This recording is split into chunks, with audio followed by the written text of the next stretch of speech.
వరుసగా గత 2 రోజులుగా ఎర్రవల్లిలో కేసీఆర్ ఫామ్ హౌస్లో హీటెడ్ డిస్కషన్స్ జరుగుతున్నాయని తెలుస్తోంది. గులాబీ బాస్ కేసీఆర్ సీనియర్లలో కీలక నాయకులతో ఈ వరుస భేటీలు చేస్తున్నారు. ఈ సందర్భంగా ఆయన వర్తమాన రాజకీయాల గురించి పార్టీ ముఖ్యులతో చర్చించడమే కాకుండా రానున్న రోజులలో ఏ విధంగా వ్యవహరించాలి అన్నది సమాలోచనలు చేస్తున్నట్లు చెబుతున్నారు. తెలంగాణలో ప్రస్తుతం కాళేశ్వరం విషయంలో అవినీతి మీద సీబీఐ విచారణ కోరుతూ రాష్ట్ర ప్రభుత్వం కీలక నిర్ణయం తీసుకుంది. తాజాగా సీబీఐ డైరెక్టర్ కూడా హైదరాబాద్ వచ్చి వెళ్లారు. ఆయన కాళేశ్వరం ప్రాజెక్టు గురించి ప్రాథమిక సమాచారం తెలుసుకోవడానికే వచ్చారని ప్రచారమైతే సాగింది. అదే సమయంలో కాంగ్రెస్ సైతం సీబీఐ విచారణ మీద పట్టుదలగా ఉంది. అవసరమైతే కేంద్ర పెద్దలను కలిసి మరీ సీబీఐ విచారణను తొందరగా జరిపించాలని కోరుకునుంది. దాంతో కాళేశ్వరం ప్రాజెక్టు సీబీఐ విచారణ కూడా ఫామ్ హౌస్లో చర్చకొచ్చినట్టు చెబుతున్నారు.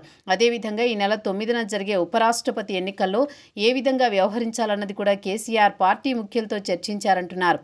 ఇక కొద్ది రోజుల క్రితం వరకు తెలంగాణ వాదం మీద జస్టిస్ సుదర్శన్ రెడ్డికి మద్దతుగా బీఆర్ఎస్ నిలుస్తోందని ప్రచారం సాగింది. అయితే ఇప్పుడు మాత్రం ఆలోచనలు మారాయని అంటున్నారు. కాంగ్రెస్ ప్రభుత్వం సీబీఐ విచారణ కోరుతూ తీర్మానించడం అన్నది ఈ మధ్యలో జరిగిపోయింది. అదేవిధంగా సీబీఐ అంటే కేంద్ర దర్యాప్తు సంస్థ. దాంతో బీజేపీ అక్కడ అధికారంలో ఉంటుంది. ఎన్డీఏకు మద్దతు ఇస్తే ఈ సమయంలో బాగుంటుందా అన్నది కూడా మరో చర్చగా మారింది. అలాగని కాంగ్రెస్కి కూడా ఇవ్వకూడదని తటస్థంగా వ్యవహరించాలని బీఆర్ఎస్ నిర్ణయించవచ్చంటున్నారు. అంటే ఈ ఎన్నికల్లో తమకు రాజ్యసభలో ఉన్న 4 ఎంపీలు ఓటు వేయకుండా ఉంటారని అంటున్నారు. అలా చేయడం అంటే పరోక్షంగా అది ఎన్డీఏకు మద్దతిచ్చినట్లే అన్న విమర్శలు కూడా వస్తాయి. బీఆర్ఎస్ ఉన్నంతలో ఉభయ కుషిలో పరిగా ఈ డెసిషన్ మీదనే ఉంటుందని అంటున్నారు.